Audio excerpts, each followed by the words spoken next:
welcome to Making Mindfulness Fun. So in this mindfulness series, we are talking about how to be mindful in your everyday life. So we already talked about how to be mindful when you're eating, how to be mindful as a parent. Today we're talking about how to be mindful in your workspace or your career, so that way you make sure that it's not causing you more stress than needed, and so you can have a healthier relationship with your job, since most of us have to work quite a few hours of the day, including these guys.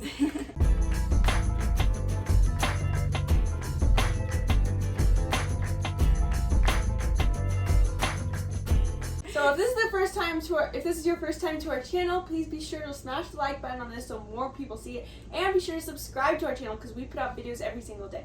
Yes. So today we're going to talk about mindful working. And I think this is a really big one, and this also applies in a way to school too if you're a teenager or child in school, but we're going to just stick with working for now. But this is the biggest place I believe that we ditch mindfulness, or as a society we've ditched mindfulness, because we get so caught up in the hustle. And there's some level of hustle that is good because there's hustle to succeed, but we need to bring mindfulness back to that because it helps us live aligned with what we want and enjoy life more, because we are working the majority of our lives. And if we're not going to be mindful and enjoy it, then we're wasting a whole bunch of our lives. So we're going to give you some tips on how to mindfully work and why you should mindfully work, and how it's something that it can be much of a struggle. And the first thing that I want to talk about with mindful working is that just literally being present as you're working, because it can always be a struggle. I know for me especially that as an entrepreneur, you can get caught up in, okay, I'm working on this and I need to do this next, and I need to do this next, and I need to do this next, instead of just focusing on the task at hand and being present while doing it so you can get it done the best. Because not only is mindful working going to help you with being more present, feeling more fulfilled, but also it's going to help you get your work done better, because you won't be scatterbrained or multitasking. Science shows, that when you do one thing at a time, your brain works better and you get the task done better. She is so right, because Gabby and I are super guilty of having like 30 tabs open while we're working, and we're trying to more than that. write a blog, research where we're traveling to next, find the best mountain biking destination, and every other platform, listening to a webinar at the same time while simultaneously listening to a podcast. It is a recipe for disaster. We are so guilty of it. Yes, I think when it comes to this mindful work process, I think a big key part is asking yourself why you have the pressure to do certain things. There are certain things that are going to be necessary, but there's a lot of things we stack on our plate that aren't necessary.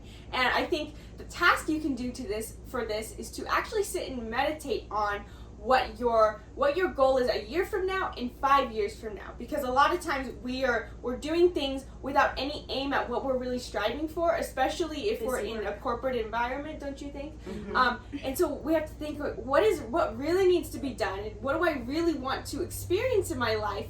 What do I want to be providing in my life? Is it just money that I need to sustain myself to do this other thing? Do I want to have this sense of purpose, which we're going to talk about in a sec? But asking yourself, what do I really need to have on my plate, and what can I really let go of? What's actually aligned to my highest self? And I think if you're in the corporate workspace, you might have to have a mindful talk with your boss, because I think a lot of times employers aren't very mindful themselves, and so their busyness and they're like, I got to, they end up pushing it down on employees. Well, like, you got to do this, you got to do that, and so I know, like, in our workspace, because in some ways we're running our own mini corporation, at one point, maybe I was up at that hierarchy and saying, like, oh, Gabby, did you upload this? Did you post this? Did you say? And like, we checked real quick, like, no, we're in a even playing field. Like, hey, when you have a chance, could you upload that video? Hey, what do you want to do for the outline of that video? By taking it at the individual level. So even if you want to take it in your family level of like this give and take, like we talked about yesterday, this mindful communication becomes mindfulness in your workspace. By, hey, do I really have to meet that deadline this Friday? Or, I was thinking I could do this a better way. There's a more efficient way I think I could do this. It's a lot of throat chakra, don't you think? And heart chakra too, of boundaries. I think it also has to do with that too, because not only do you have to set, like, speak and communicate, but you have to know the boundary you're going to set, because a lot of work has to do with boundaries as well. Yeah, and then the other thing is, if in the mindfulness working, the process itself, when you're actually in the task of doing the work, one thing to keep in mind, and people talk about this more on we talk a little bit more about the self-development side of mindfulness, but on the more being present side of mindfulness, just breathe while you work. You have to be able to catch yourself in the process when your shoulders are tensing up and you're constricting yourself, your jaws clenching. And one thing that I encourage people to practice is box breath. Box breath is the fastest way to calm your nervous system, and box breath is where you take an equal amount inhale, an equal hold at the top, and an equal exhale, and an equal hold at the bottom for 10 rounds. It can be 5 seconds, it can be 10 seconds for each of those edges of the square of that box breath, but 10 rounds of box breath is a way to catch yourself in calming yourself down. Yeah.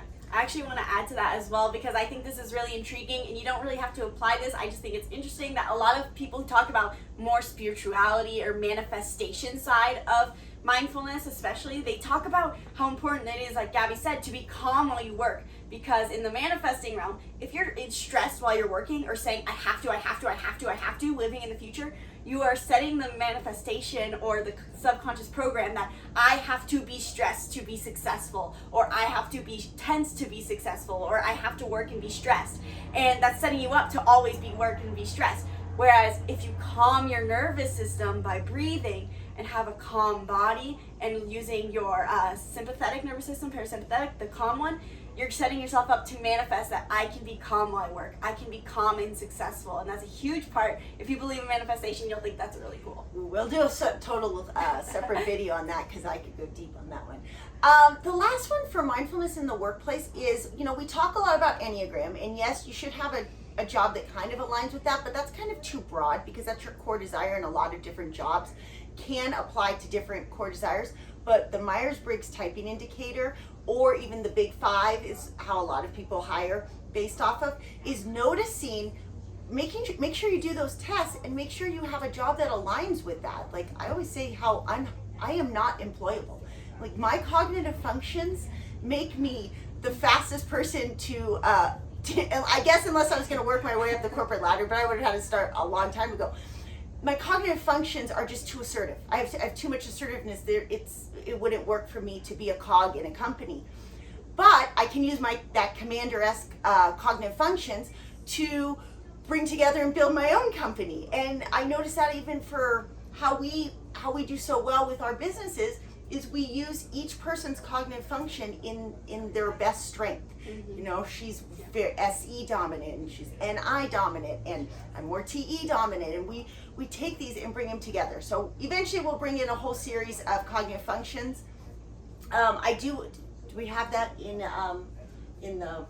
any of the courses? Not yet. We have a little bit. We do have it in the Precision Personality Hacker, which you can check out in the link in the description. See, I knew it. That's why we should eventually tell that story. Precision. Which story? You getting fired within a day. Yeah, we should tell that eventually. So no, take the test. If you really don't, if you have trouble testing right, which seems to be everybody, just grab Precision Personality Hacker, and in it we talk you through, because once you figure out which cognitive function is your dominant, and then secondary, tertiary is important, but not so much. I think you really want to pick a job that's aligned with those first two functions. Yeah, and I was going to say the last aspect, and I honestly should save this for another video, but I just want to touch on it really quick. I believe that our career is the combination of what we're good at and what our soul's purpose, our soul's karma is. And I think your soul's karma comes from a combination of things, including your numerology, your natal chart, and your Enneagram. And so that's why I'm like, I'll save that for another video. But I do think that's one thing to keep in mind. Your career has to align to some extent with the karma that you're put here to overcome.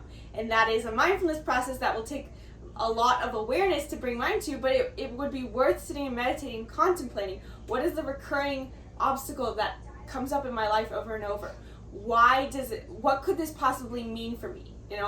Usually we looked at it as a victim mindset of, this thing always happens in my life and this always happens to me. But whatever happens in your life, that's your karma that you're put here to overcome. And a lot of times your career can be a great place. Not always. Some people, it might be for family to overcome their karma, but career can often be a place that you are to overcome your karma and step into your purpose. Yeah.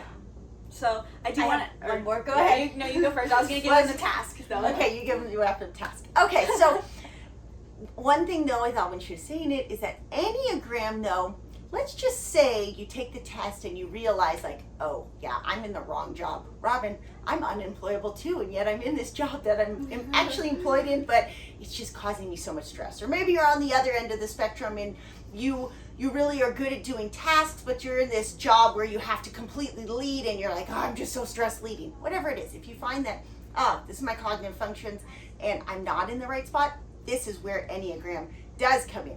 Because depending on certain Enneagrams, you might be really good at being like, later, I'm out of this job.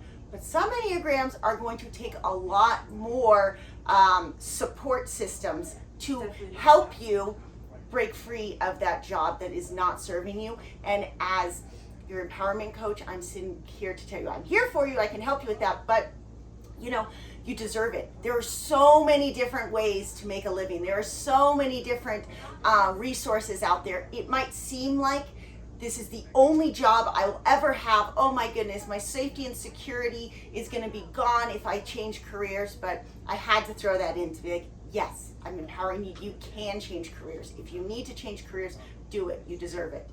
So we just gave you a lot of information on mindful working. You might feel a little overwhelmed right now. So just to wrap up and re-say what we said, what you need to do today to practice mindfully working is 1, be calm while you work. Do Brock's breath, relax the body, relax the shoulders, do check-ins. Maybe even set a timer for every hour to check in with your body. I know this one helps a lot. Number 2 is notice what you're working on throughout the day. Are you working on what makes you happy? So write out, as you're working throughout your day, write out what you ended up working on for the rest of the week and notice how much of this served me. How much of this do I want to work on? How much of this do I have to work on? And number 3 is check your Myers-Briggs. Know your Myers-Briggs and see what your Myers-Briggs needs to be happy and work so that you can see if your job is fulfilling or if you might need to do a slight career shift. Awesome. Make sure you give us a thumbs up so the algorithm, the good old AIs that are ruling the world now and getting us out there to everybody. Make sure you give us a thumbs up, and if you like this, make sure you give us a thumbs up even if you didn't like this so more people can be mindful in their jobs. And leave a comment below and tell us if you know your Myers-Briggs and tell us what job you're in.